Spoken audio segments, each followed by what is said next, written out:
Folks, welcome home. Another edition of Cooking with Blondes. One of the blondes today is Kathleen, one of our happy shakerettes here. And we are going to make a couple of dishes together. First is a shrimp dish, traditional Cuban shrimp dish. And this is a camarones, of course, is a Spanish for shrimp. And arroz for rice, arroz con camarones. And we're doing this with saffron as well. So saffron, again, harkens back to Spain. And we got some water boiling right here, and the volume is probably about 1.5 quarts, maybe 24 ounces. And we're just gonna take some saffron, so pinch this guy like about that, and toss it in there. Touch more. Now this saffron is just giving out this beautiful orange hue, golden orange hue. Isn't that beautiful? So now the smells as well. I'm not sure you can get that where you are, but oh my God, does this smell good? Yum, yum. So we're going to put our saffron off the side for the moment. The most expensive spice in the world is saffron. Now you want to get some salt in there as well. It's going to help to get some of that flavor going into there. And then we need some garlic. So I'm sure you've seen us do this, Kathleen. We're going to take this lovely fresh garlic, and I want you to smash it. Have your way with it. So just smash it down, and then kind of push it across. Cool. And again, we're not in a hurry here, so keep your fingers attached. She laughs at that.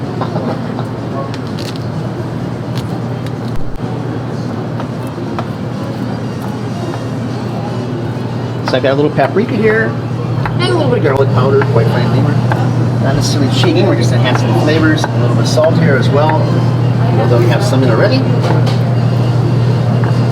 Lovely. All right, so this is scoop up, goes in.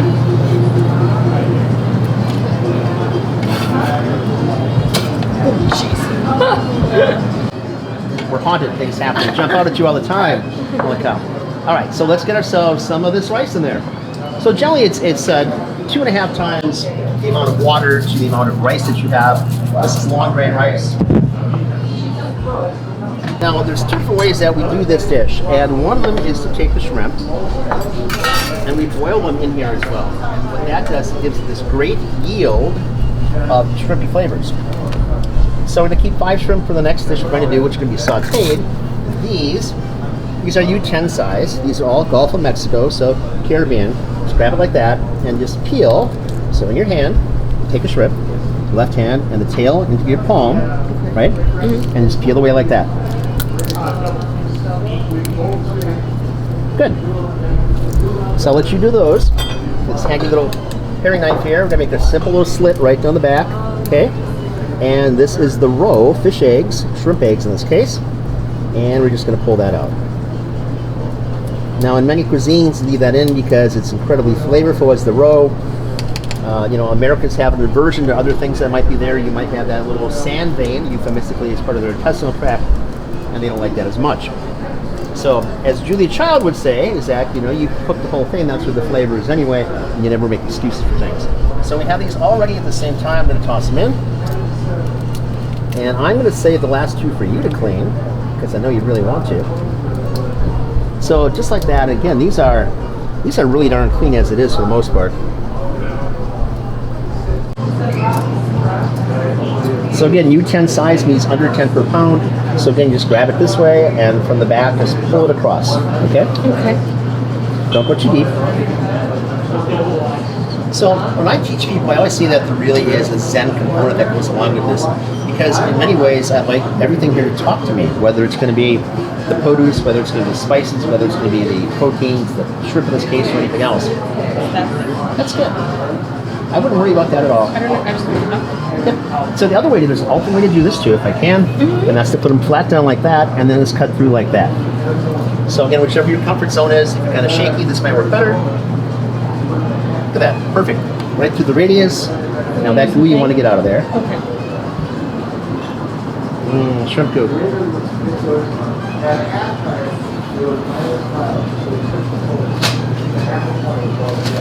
For you. Thank you. Those guys could go right in here and give us really yummy flavors. Flavor, flavor, flavor. Put a lid on it. Keep the flavor inside. That's going to help it steam along and get cooked just a little bit faster. Be cool? Yep. All right, so that's going to do absolutely nothing for you for a minute or 2 or 3. That's going to sit right there. Going to clean our deck. And then we're going to make the picadillo. Picadillo is one of my all-time favorite breakfast dishes. And there's different iterations. I mean, Puerto Rico's got their version. Cuba's got its version. This is the version that we do, and I think it's just incredibly yummy. Here, grab a mixing bowl, like so. In this mixing bowl, we're going to take our beef, toss it in there. Okay. Heavy calories. I know. Perfect. Good technique. That's great. All right. So that's going to sit aside while over here, I'm going to take a plantain. So these are very firm. They're very much like potatoes. These are very ripe, closer to a banana, and yet they're neither. So for our purposes, let's have like, oh, maybe equal parts. You're going to use this monster right here, and we'll take 2 of these as well. Now the way to cut these is to take a blade, and there's, again, you can cut these a variety of different ways, but I generally cut off both tips first, and then I will score them 4 or 5 times. And if you want to use a smaller blade, you can. There's paring knives here as well. And once you do that, I find them easier to peel. But again, every food is different, every person is different, right? So let's start you like this, and like that, and score this down. And if you'd be so kind as to peel this plantain. And it's not a banana, but people sometimes confuse it for that. There you go. So the ripe ones, which are either this yellow complexion or even brown for really ripe ones, which are really suitable for baking, are fantastic, but they have different flavor profiles. The exact same fruit, this one is much less ripe than this one is. Easy, right? Yes. All right. Now I want you to slice this down, maybe like half-inch pieces. Boom, boom, boom, boom, boom.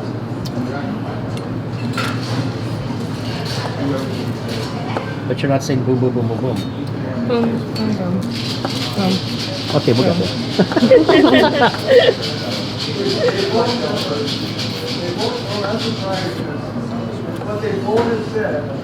Excellent, because the greens are very tight.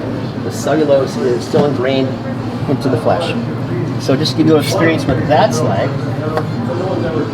Last cut is for you. Score 4 or 5 times each side, and away we go. Take your time, Kathleen. No blood in this dish.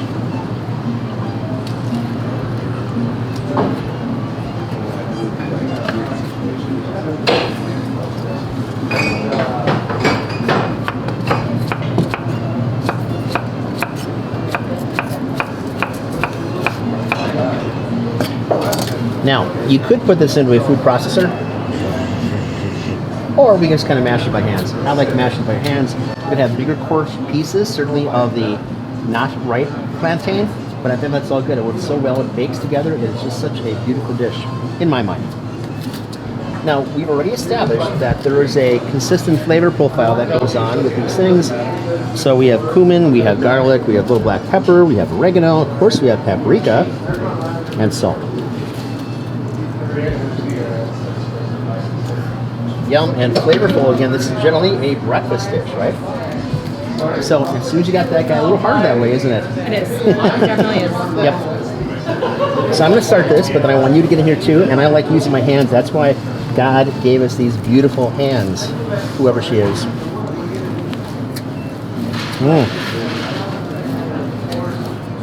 Just like kneading dough.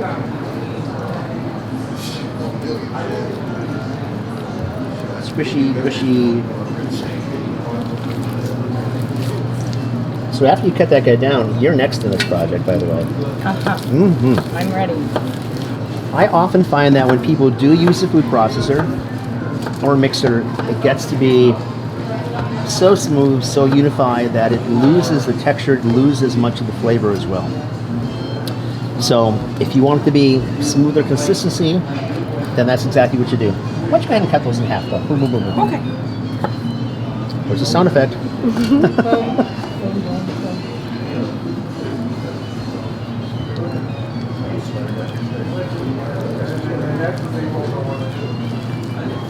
Just like, washing your clothes on the washing board, right? Yeah, sure. Every week. Yeah, every day. Yeah. All right. So while you're mushing all this together, I'm going to scrub up and I'm going to cut down some onion for this. Do you want me to toss this in here?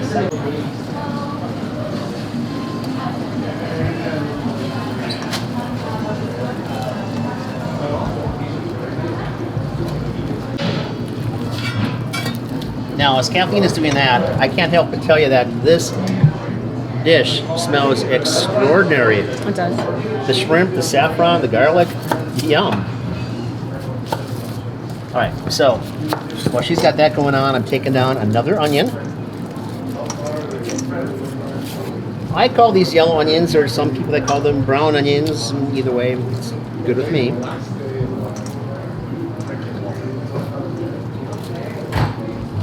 So this is maybe a medium size, maybe a medium plus. I'm going to use just 1/2 of this, okay? So again, pole to pole, halfway, make the turn. Simple. And if you move that way by about 1 foot, thank you.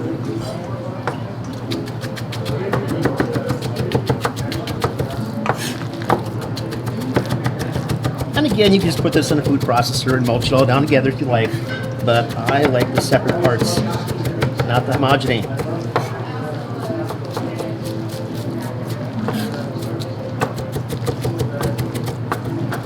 Having fun? Yep, always. And Mom said not to play with your food, but you know, the reality is, it just feels so good, doesn't it? It does. All right, so half an onion, ready? Boom.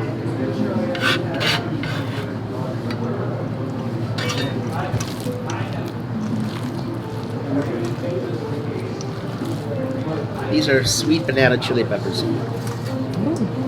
So they come in different iterations, and some are smoking hot. These are sweets. So again, just give us a little more texture, as this is all going to bind together from the flesh of the plantain, which is very starchy.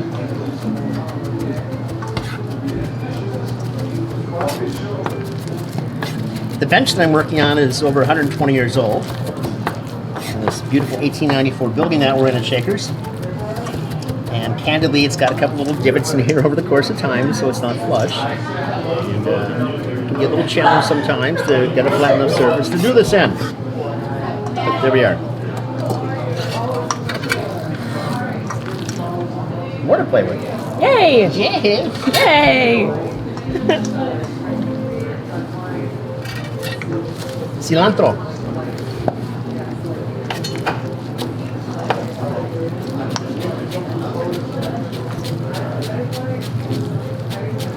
Cilantro.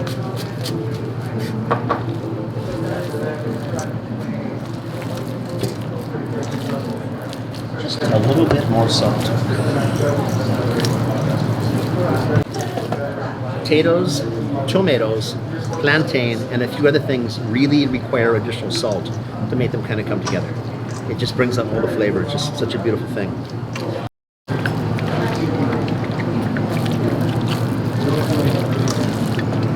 Food is sensory. So it shouldn't just be how it smells, how it looks, how it tastes, but really the texture is imperative to everything. We can talk about umami. Umami isn't really a factor in this necessarily, but texture is. And you can kind of turn that around and say, well, that's part of it, though it's not in the typical Asian concept. How's it feel? Great. Good. Now, I'm going to do a little black pepper on top of that.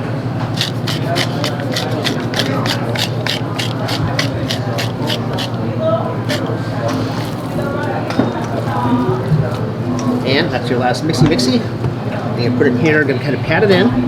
Now, pound it too tight, we're going to kind of push it down. Okay. So I just pick it up? Yeah, whatever works for you.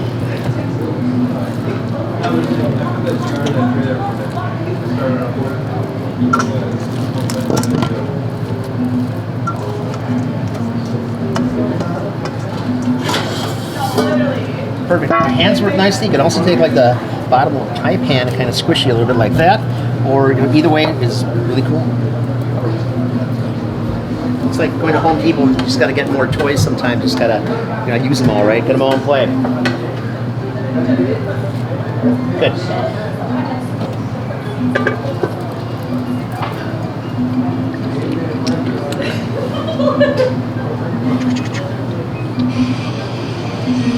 Excellent.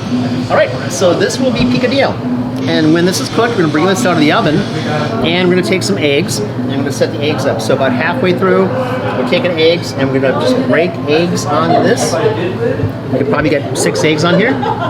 Take it back in the oven, let it cook a little bit more. So they're not necessarily running eggs, but they're also not hard set. Okay? And that's a picadillo. Excellent. All right, so this goes in the oven. So I'm past you two.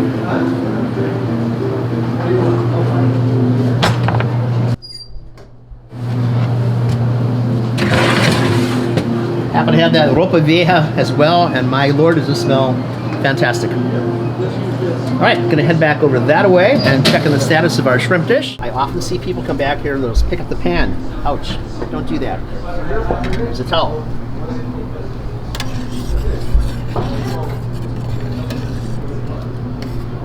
At this point, I'm gonna take out the shrimp.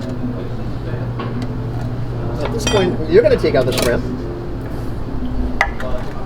Let's just set those on the side and we'll let this continue to cook down so it firms up. And arroz, this is really going to be like a stew. So when this tightens up, the rice will be presented, the shrimp on top of that. I like to take a little bit of mango or papaya on there as well. I think just makes such a beautiful difference. You don't have to. It's going to be nice and savory just the way it is. So, Kathleen, I thank you very much. I hope you enjoyed your experience here. I did, of course. And look forward to seeing you back here in the kitchen once again on the Cooking with Blonde series. Folks, be good to yourselves, be good to the people you love, have fun cooking. Cheers.